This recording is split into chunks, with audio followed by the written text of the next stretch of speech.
hoy a las 7 de la tarde, entre las 7 y las 9, habrá una reunión en Espacio Colabora, Arenal Grande, entre Uruguay y Mercedes.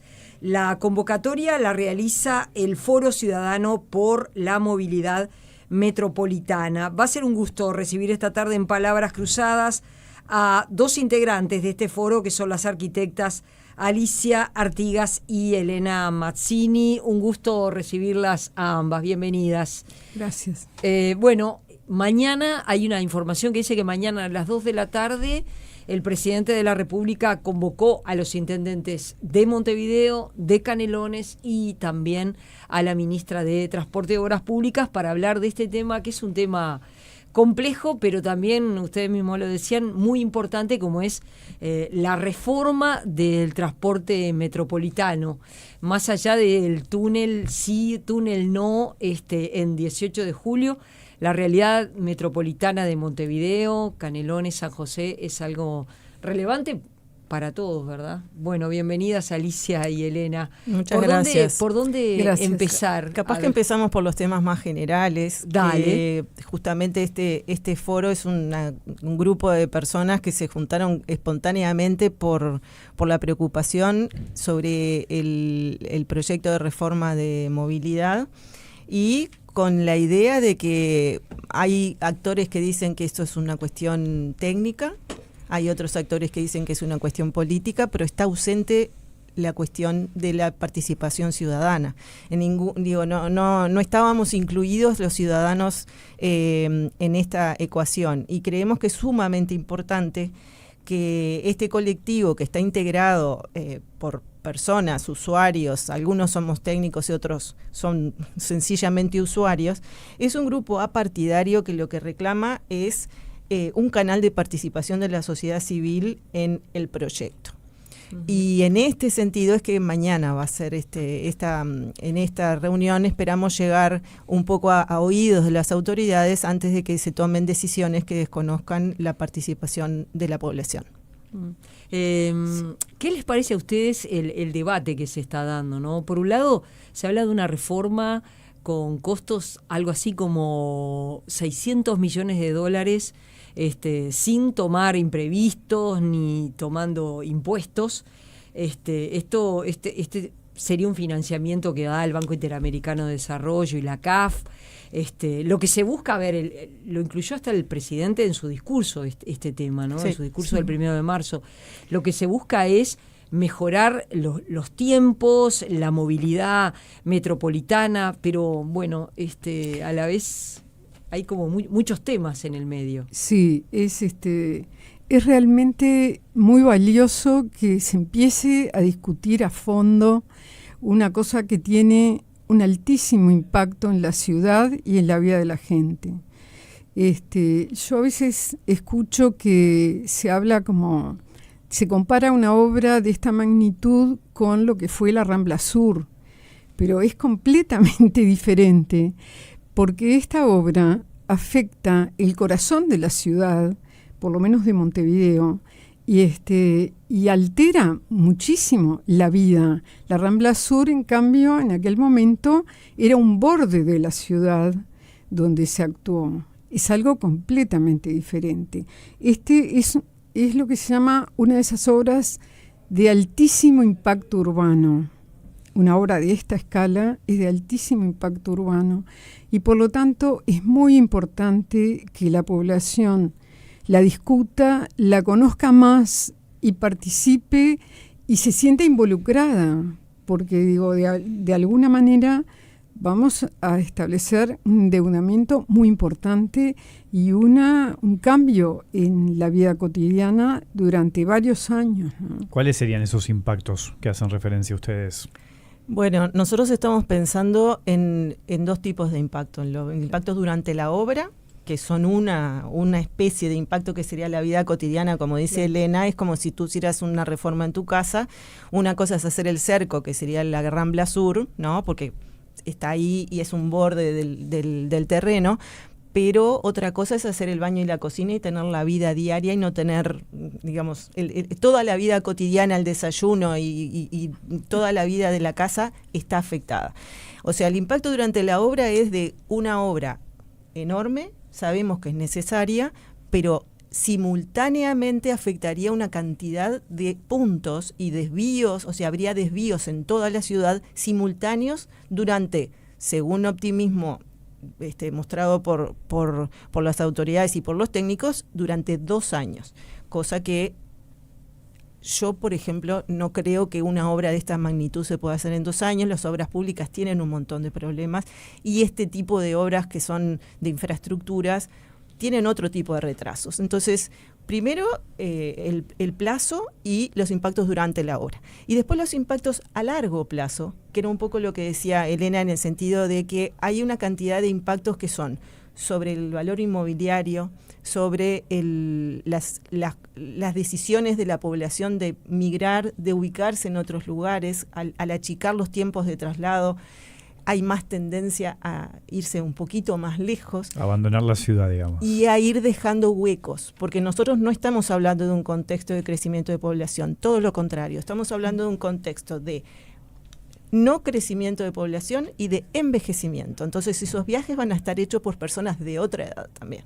Entonces todas esas cosas, o sea, todas esas componentes a largo plazo no están, al menos que nosotros sepamos, suficientemente analizadas en lo que van a ser los impactos en el área metropolitana en su totalidad, en un contexto de bajo crecimiento de población. Ese es un punto interesante que ustedes entienden que no está contemplado, o sea, de que somos un país envejecido, que cada vez vamos a ser más grandes y que quizás este medio de transporte o este proyecto de movilidad no contempla eso y que a su vez se está dando o se puede generar la migración fuera de la ciudad, fuera de la capital, y que eso trae otras consecuencias. Es un poco lo que plantean también y que entienden que no se está discutiendo eso.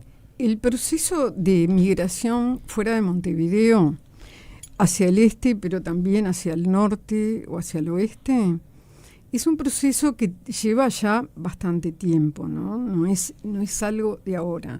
Lo que sí para nosotros está muy claro, que en la medida en que no se tomen determinadas medidas, ese proceso con un aceleramiento de la velocidad se acentúa. No solo no se minimiza, sino que se acentúa.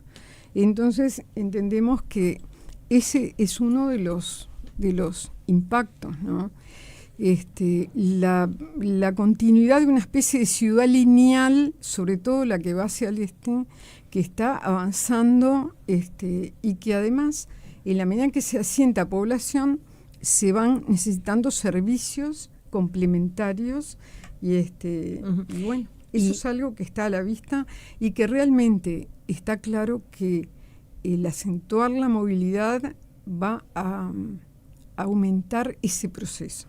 Eso es lo que nosotros creemos. ¿Y ustedes qué es lo que consideran que es fundamental? Porque, bueno, leyendo algunos artículos se señala, por ejemplo, ¿no?, que todas las partes ya están de acuerdo en avanzar en el proyecto para reformar los troncales de Avenida Italia y Anastasio y 8 de octubre, Camino Maldonado, y hasta en la concreción de una estación con 2 niveles subterráneos en 3 cruces. Esto considerado como puntos absolutamente claves, que lo que esto también va a significar es una reformulación del actual túnel de 8 de octubre. ¿Cómo ven estos cambios que han trascendido, Alicia? Estos cambios esta es parte del proyecto que ha trascendido, que es un proyecto que comenzó CIMBE y después la Facultad de Arquitectura, un grupo de técnicos de la Facultad de Arquitectura se plegó a esta propuesta, pero sobre la base de esos 2 corredores. Nunca hubo una discusión de por qué esos 2 corredores y no los demás. Inclusive el propio documento de la Facultad de Arquitectura expresa en alguna medida dudas con respecto al futuro, los escenarios futuros posibles de ese proyecto, si no se hacen las cosas de una forma integral y no se toman en cuenta otras variables. O sea, el propio trabajo, en el capítulo 6, el propio trabajo de la Facultad de Arquitectura expresa dudas con respecto a los escenarios futuros y pone algunas luces como diciendo, avisamos que si esto no pasa, no va a salir bien, y hay escenarios optimistas y otros que pueden suceder y que no son tan buenos. Entonces, los propios técnicos avisaron de esto, pero el consenso es en realidad de algo que se dio por hecho, que iban a hacer esos 2 corredores por decisiones más vinculadas a la venta de boletos y a la cantidad de viajes, digamos, por el corredor, que tiene su lógica, pero estamos desconociendo que existe el oeste. Habrá otras medidas para el oeste,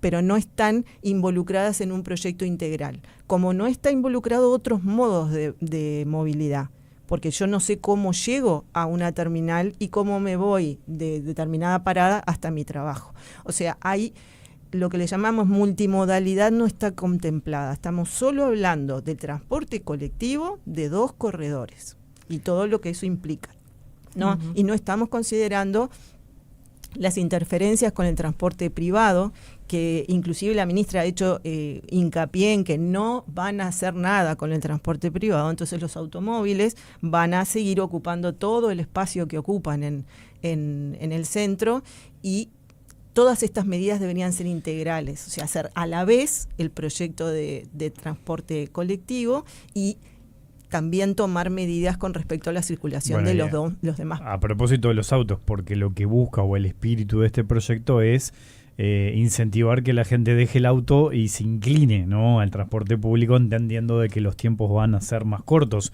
¿No creen que puede eso influir también? De casualidad, sí. Puede suceder, pero hay que tomar medidas para eso.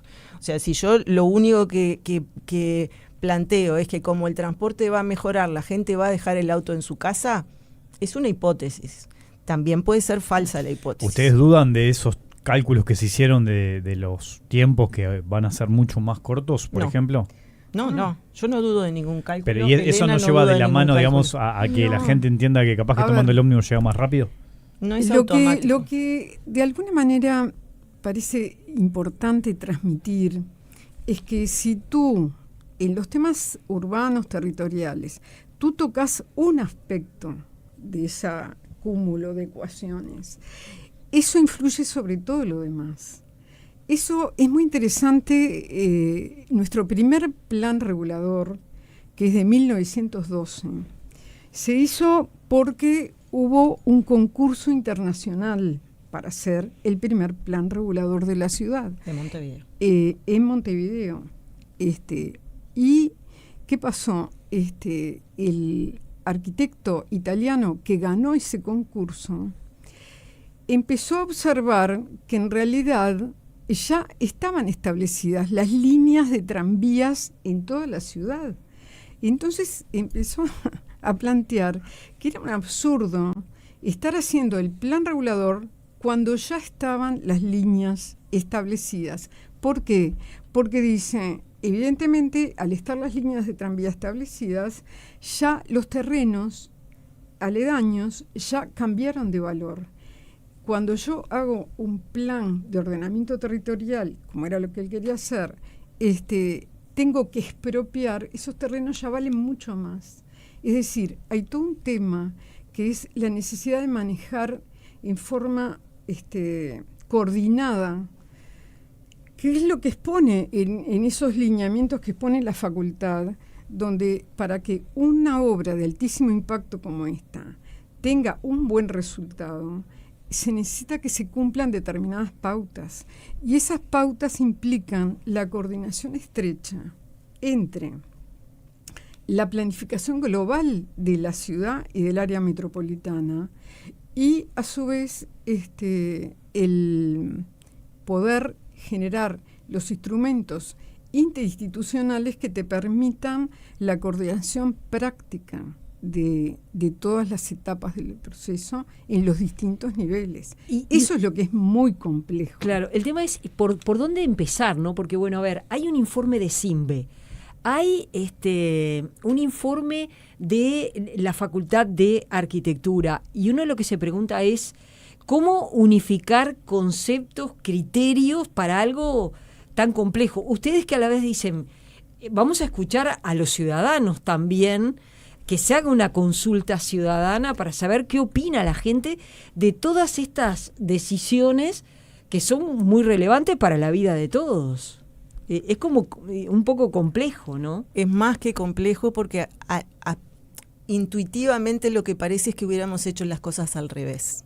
Es lo que decía Elena, pusimos el transporte antes de pensar cuál va a ser el plan para el área metropolitana.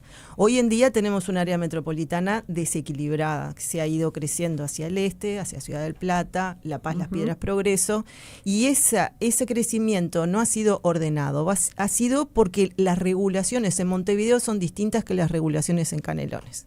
Eso, de alguna forma, vinculado con el uso del automóvil, el precio del suelo y una cantidad de cosas, ha llevado a que a los desarrollos inmobiliarios se vayan, digamos, por esos corredores. Entonces, hay algo que tendríamos que hacer primero, que es decir, bueno, vamos a ver cómo hacemos para equilibrar el área metropolitana, hacemos un plan sectorial de movilidad y dentro de eso un proyecto de transporte colectivo. Pero pusimos el proyecto de transporte colectivo lo pusimos adelante y atrás de eso vamos con el plan sectorial. Y atrás de eso vamos con el ordenamiento territorial, que ahora se va a hacer no sé si es una revisión o qué, de las estrategias regionales que son del año 2011, las estrategias de ordenamiento territorial. Entonces, parece como que hubiéramos puesto la carreta delante de los buses. Ahora, es interesante esto que plantean ustedes de analizarlo más allá del proyecto de movilidad en sí, ¿no? De todo el impacto que puede tener en nuestra ciudad, en la capital, en Canelones. Y conectado a esto les pregunto, con eso del riesgo de la migración, de que la gente se siga yendo de la capital, que abandone la capital, que queden huecos, hoy en Montevideo tenemos un fenómeno de un montón de viviendas vacías, de apartamentos vacíos, de edificios prácticamente vacíos. Y lo planteo al revés. ¿No puede ser una oportunidad esta, ¿no? De que vean que la gente se está yendo de Montevideo, que está quedando vacía, y que capaz que tenga un impacto en el mercado inmobiliario también, que puedan bajar los precios para decir, bueno, vamos a tratar de retener a la gente y que no se vayan? ¿No puede generar un impacto positivo por ese lado? Los precios no bajan, Wilmar. Los precios lo que hacen es, digamos, se encarece la punta más lejana y paralelamente se encarece la punta del centro. No es una suma cero. Todos aumentan. Aumenta el centro y aumenta la periferia. Entonces, no es nadie va a bajar los precios del centro. Lo que hay que hacer son políticas para instalar personas que se vean desde la oferta y desde la demanda, porque ¿quién va a ir a vivir ahí? Hay un montón de gente que no tiene casa, mucha gente que no tiene casa o que vive en casas que tienen condiciones inapropiadas, inhabitables, ¿sí? Entonces, esas personas, por una cuestión económica, porque no accede, por sus ingresos, no accede a una vivienda en condiciones, no va a acceder porque yo diga hay viviendas vacías, porque no tienen ingresos o no tienen forma de acceder al crédito. Eso es un problema mucho más complejo que decir se regula el mercado. El mercado inmobiliario no se regula así porque es un mercado imperfecto. Elena, ¿qué pensás del tema? No, yo pienso que las áreas centrales son una gran preocupación, porque es en las áreas centrales donde se pierde mucha población.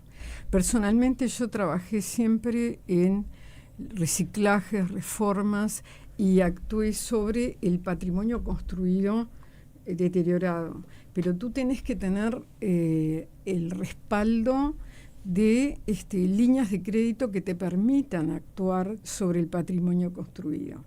Existieron en algún momento, pero es todo una política de vivienda que tiene que atender a el patrimonio central que se está deteriorando progresivamente, que muchas se caen, pero que son recuperables. La calificación de las áreas centrales, la rehabilitación de las áreas centrales es crucial.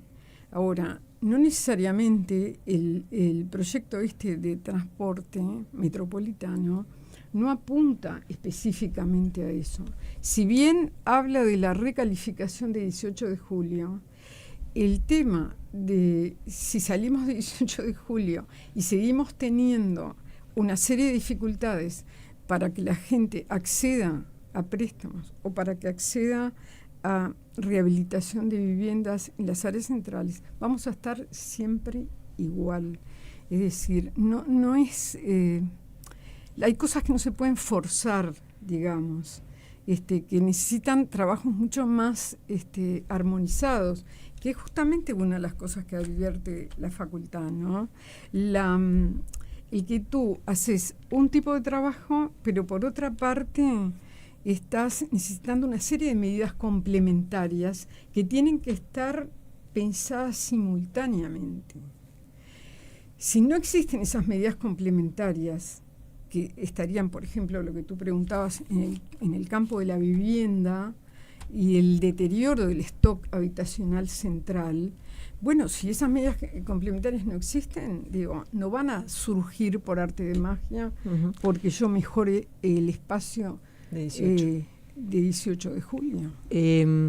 Yo sé que simplifica mucho el debate esto de túnel sí, túnel no por 18 de julio, pero bueno, el intendente de Montevideo dijo, el dibujo final del túnel por 18 de julio puede ser muy lindo, pero hay que considerar los impactos que puede tener hacer ese túnel, y planteó lo problemático que es.